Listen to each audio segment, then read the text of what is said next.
अस्सलाम वालेकुम। Channel M5 से नसरीन हुसैन परवेज़ आपकी खिदमत में हाज़िर है।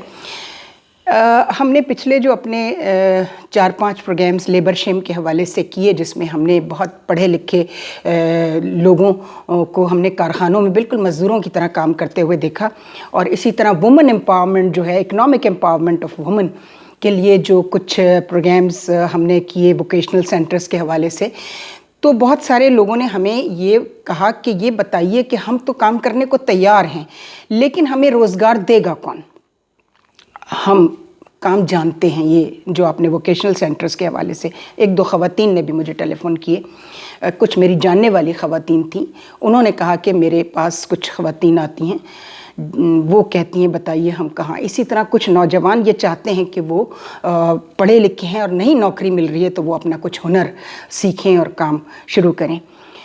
तो एक चीज़ इसमें देखनी पड़ेगी कि जितनी ये सो कॉल्ड NGOs बनी हुई हैं, उनसे तो हमें कोई तवक्को नहीं है, लेकिन हाँ, जो जेन्युइन काम जो लोग कर रहे हैं उनको मैं ये रिक्वेस्ट करूँगी कि वो गवर्नमेंट को ये कहें कि वो उनको एम्प्लॉयमेंट एक्सचेंज खोलने की इजाज़त दें। पहले होता था एक एम्प्लॉयमेंट एक्सचेंज, मुझे अपने बचपन में याद है कि हम देखते थे, हम गुज़रते थे जब स्कूल जाते हुए, तो एक बहुत बड़ी बिल्डिंग थी गुरु मंदिर पर जो एम्प्लॉयमेंट एक्सचेंज जिस पे लिखा हुआ था, और वो हुकूमत का था। यानी लोग अपने रोज़गार के हवाले से वहाँ अपनी रजिस्ट्रेशन कराते थे, अपनी तालीम, अपना पूरा जो जिसे आजकल आप CV कहते हैं, करिकुलम विटाए, और जिसे बायोडेटा भी कहते हैं, वो वहाँ पर दे दिया जाता था। ये पार्टीशन के बाद का जो एक अशरा है, ये उसके बाद की बात है, यानी कि ये 60s यानी लेट 60s की बात है। अब हमने देखा कि ना वो एम्प्लॉयमेंट एक्सचेंज है, ना वो बिल्डिंग पता नहीं खंडरात में तब्दील हो चुकी है, और पाकिस्तान में ऐसा कोई एम्प्लॉयमेंट एक्सचेंज नहीं है जो हुकूमत चला रही हो या कोई NGO उठे और वो यही काम करे। तो अगर किसी और ने ना किया तो मजबूरन मुझे ही कुछ करना पड़ेगा, और मेरे साथ जो और 2-4 लोग हैं जो ये समझते हैं कि हाँ, ये काम अब हो जाना चाहिए, चूँकि बेरोज़गारी हद से ज़्यादा बढ़ चुकी है। तो लोगों को ये जो एक रोमांस है ना कि हम ग्रेजुएट हैं और हम मास्टर्स हैं और हम यानी जो मैट्रिक पास है उसको भी शर्म आती है कोई ऐसा काम करते हुए जिसको हम कहते हैं कि जी ये हुनरमंद।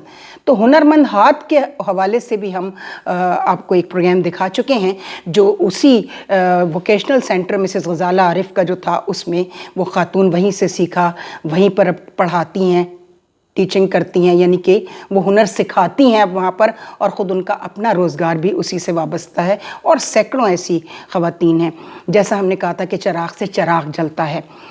तो वो एम्प्लॉयमेंट एक्सचेंज जो है, या तो गवर्नमेंट उसका लाइसेंस इशू करे, जैसे ओवरसीज़ पाकिस्तानीज़ के लिए की, और उसमें सैकड़ों फ्रॉड्स हुए और सारा कुछ, लेकिन यहाँ फ्रॉड का इम्कान नहीं है।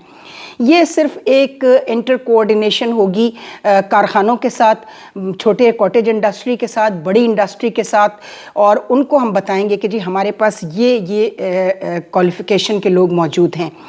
तो वो वहाँ जब भी उनको ज़रूरत होगी तो वो एम्प्लॉयमेंट एक्सचेंज उनसे कोई कमीशन, कोई चार्ज लिए बग़ैर, ये बिल्कुल आप अल्लाह की खुशनुदी के लिए जब ये काम करेंगे तभी ये काम आगे बढ़ेगा। तो एक तो इससे बेरोज़गारी ख़त्म करने में, चूँकि हुकूमत इतना रोज़गार किसी को दे ही नहीं सकती, बदकिस्मती से हमारे जो जाहिल सियासतदान हैं उनको शातिर ब्यूरोक्रेसी ये पढ़ाती रहती है कि जब आप तकरीर करें वोट लेने के लिए तो कहिएगा कि हम 1 लाख नौकरियां देंगे। ये काम भुट्टो साहब से शुरू हुआ था। कहाँ से देंगे आप नौकरियां? को फैक्ट्री लगाई होती है हुकूमत ने नौकरियों की। हुकूमत प्रोवाइडर नहीं होती है, हुकूमत फैसिलिटेटर होती है। हुकूमत फैसिलिटेट करती है, वो डिश में रख के नहीं देती किसी को कुछ। और फैसिलिटेट किसको करती है? प्राइवेट सेक्टर को, कि प्राइवेट सेक्टर जो है उसको, जैसे एनर्जी क्राइसिस से गुजर रहा है प्राइवेट सेक्टर, बिजली नहीं है, गैस नहीं है, तो वो चाहे बड़ा इंडस्ट्रियलिस्ट है, चाहे छोटा इंडस्ट्रियलिस्ट है, चाहे कॉटेज इंडस्ट्री वाला है, स्मॉल मीडियम एंटरप्रेन्योर्स हैं, हर एक की एक जैसी शिकायत है। तो जब हुकूमत उन्हें फैसिलिटेट करेगी तो उनका जो है वो ज़ाहिर है कि उनका होराइज़न जो है, उनका कैनवस भी बड़ा होगा रोज़गार का, और ज़्यादा से ज़्यादा लोगों को वो अकोमोडेट कर सकेंगे। ये तो हो गई हुकूमत की हद तक फैसिलिटेशन की बात। दूसरी बात ये कि लोग अब शर्माना बंद कर दें, और पढ़ी लिखी ख़वातीन को भी मैं ये कहूँगी कि सबको स्कूल में टीचर की नौकरी नहीं मिल सकती, सबको रिसेप्शनिस्ट की नौकरियां नहीं मिल सकती, सबको टेलीफोन ऑपरेटर की नौकरियां नहीं मिल सकती। मिल जाती हैं तो वेल एंड गुड, लेकिन हुनर सीखें, खुदा के लिए कोई हुनर सीखें, और हुनर सीखने में कोई बुराई नहीं है। तो जैसा मैंने आपको पहले भी बताया था, ऑस्ट्रेलिया में भी, यूरोप में भी कारपेंटर्स भी हैं औरतें, मोटर मैकेनिक्स हैं, जापान में तो ख़वातीन मोटर मैकेनिक्स हैं। ये इंजीनियरिंग है पूरी। चाइना ने तरक्की कैसे की, ज़रा जाइए देखिए कि उनके यहाँ बच्चा छोटा से छोटा बच्चा आपको मिलेगा। मैं एक पिक्चर शेयर करूँगी कि वो लहसुन की मशीन पे, वो 3 साल का बच्चा है, वो लहसुन काट रहा है बैठ के। तो कोई बच्चा भी जो है वो फारिग नहीं बैठा जिस कौम का, तो वो कौम चाइना नहीं बनेगी तो क्या बनेगी। हमारे बाद आज़ाद हुआ था 48 में चाइना। तो इन चीज़ों को नज़र में रखिए, और ये जो एम्प्लॉयमेंट एक्सचेंज वाली बात है इसको हम आगे बढ़ाएंगे और हम इस पर बात करेंगे। कुछ लोगों से मशवरा कर रहे हैं, उसके बाद इंशाल्लाह इस पर बात होगी। आज मैं आपके लिए एक नया प्रोग्राम शुरू कर रही हूँ, क्योंकि हमारा तो जो एड्रेसी है, जो हमारा मुखातिब जिससे हम हैं, वो मुआशरा है। मुआशरे के ऐसे किरदार, उन पर जैसा मैंने बताया था, मेरी एक किताब आ रही है 12 नंबर। तो मैं सोच रही हूँ कि वो 12 नंबर, मुझे फुर्सत नहीं मिल रही है कि मैं उसकी तहरीर जो है उसको मुकम्मल कर लूँ। और वैसे भी अब तो पूरी दुनिया ऑडियो विजुअल हो गई है, किताब को तो कोई हाथ लगाता नहीं है। तो ये मैंने अब अपना जो है वो प्रोग्राम तब्दील किया है कि मैं जो भी लिखूं उसको आपके सामने बयान कर दूं। आज मैं शुरू करती हूं। ये आपको मैं बता दूं कि 12 नंबर कौन हैं। ये हैं 2 नंबर औरतें और 10 नंबर मर्द।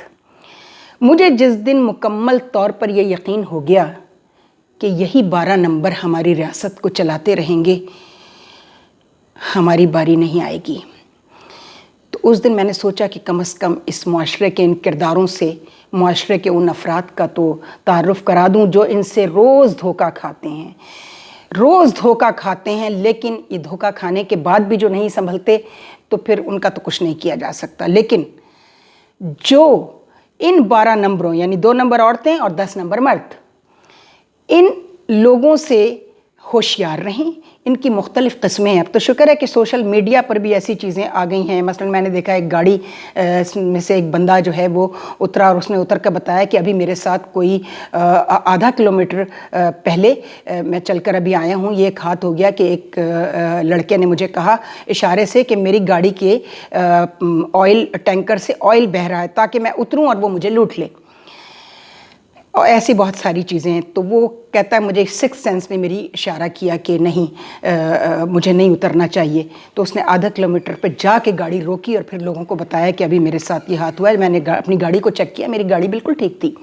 तो इस तरह के सैकड़ों नौसरबाज, सैकड़ों जेब कतरे, वैसे तो जेब कतरे और भी हैं, ये जो लोग कहानियाँ चुरा कर, लोगों की किताबें चुरा कर, घोस्ट राइटर जो होते हैं, ये भी जेब कतरे ही हैं बेसिकली। पेन पॉकेटर्स यही हैं, और बड़े बड़े नाम हैं उसमें। मैं आर्ट्स काउंसिल के हवाले से 2 ख़वातीन को तो एक्सपोज़ कर चुकी हूँ, मर्दों की भी बारी आएगी। आपको ये कहना था कि मैं ये किताब जो है, इसके कुछ हिस्से जो हैं वो आपको शेयर करती रहूँगी। और इस प्रोग्राम का नाम मैंने रखा है आईना। यानी ये अपनी तस्वीर ख़ुद भी देखें, ये किरदार और ये तस्वीर अगर उनको नज़र आ जाए जो इनसे रोज़ाना मिलते हैं। हमारी इन किरदारों से, ये जीते जागते किरदार हैं, हमारे आसपास होते हैं, हमारे सामने रहते हैं, हमारी इनसे आए दिन मुलाकात होती है, कुछ से कभी कभी होती है और कुछ से रोज़ाना होती है। तो इनसे होशियार हो जाएं और समझ लें कि ये कौन हैं, ये किस तरह आपको बेवकूफ़ बनाते हैं। वो इन कहानियों के जो किरदार हैं, कुछ को मैं बाय नेम लिखूंगी और कुछ को नाम नहीं लिखूंगी, इसलिए कि उनमें मुझे कुछ हिदायत के कुछ जरासीम नज़र आते हैं कि अगर उन्हें किसी वक्त हिदायत मिल जाती है तो उनके बच्चे जो हैं वो उनके सामने शर्मिंदा ना हों और वो अपनी इस्लाह कर लें। लेकिन कुछ ऐसे हैं, ये वो मर्दे आहन हैं जिन पे कलाम नर्म नाजुक बेअसर, तो उनका कुछ नहीं हो सकता। उन्हें सिर्फ एक्सपोज़ करना ही मुआशरे के लिए बेहतर होगा। खुदा हाफ़िज़।